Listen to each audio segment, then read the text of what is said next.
أعوذ بالله من الشيطان الرجيم. بسم الله الرحمن الرحيم. قل أوحي إلي أنه استمع نفر من الجن فقالوا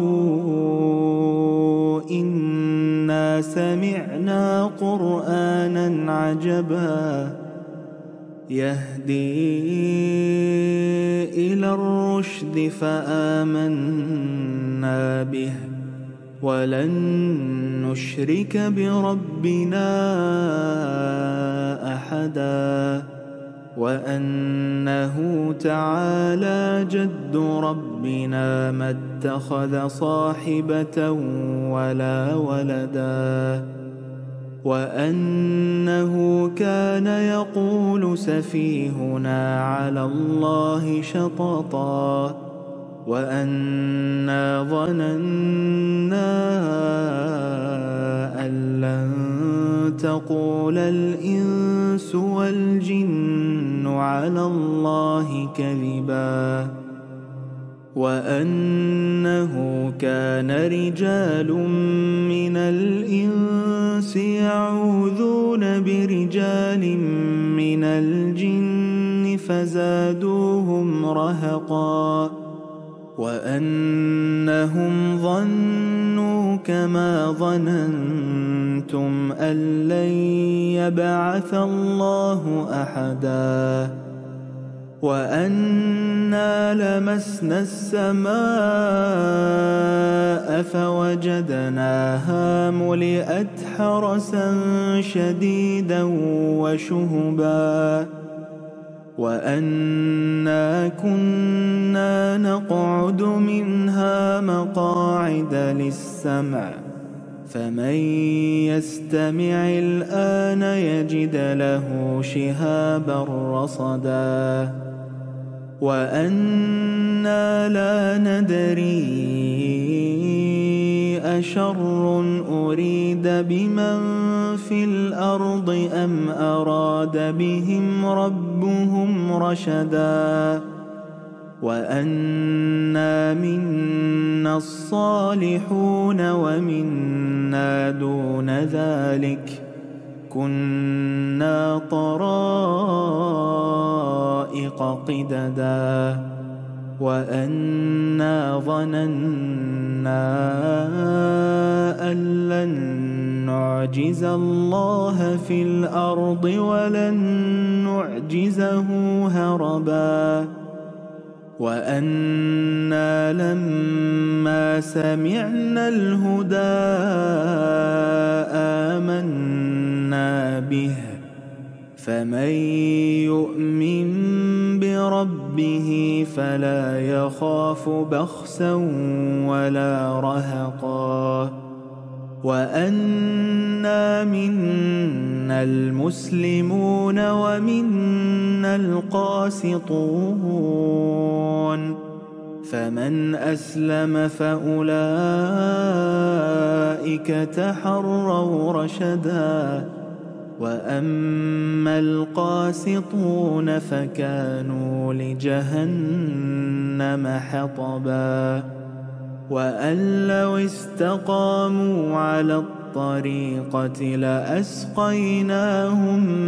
ماء غدقا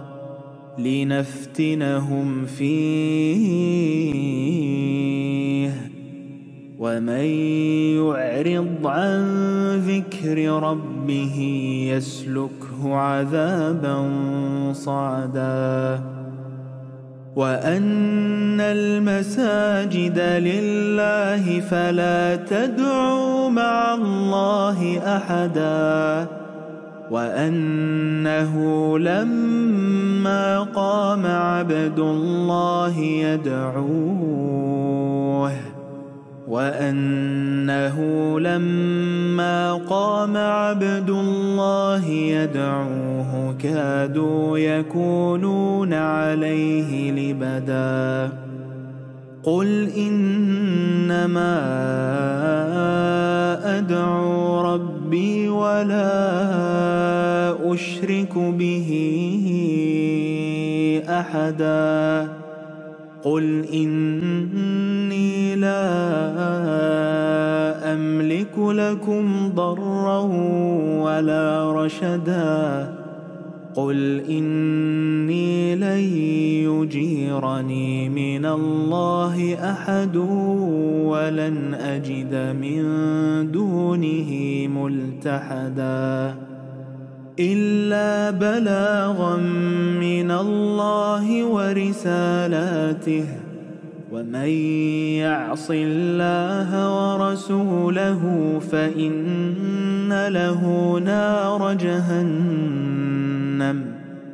فإن له نار جهنم خالدين فيها أبدا حتى إذا رأوا ما يوعدون فسيعلمون من أضعف ناصرا وأقل عددا قل إن أدري أقريب ما توعدون أم يجعل له ربي أمدا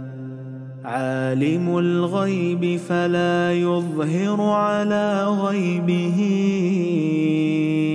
أحدا إلا من ارتضى من رسول فإنه يسلك من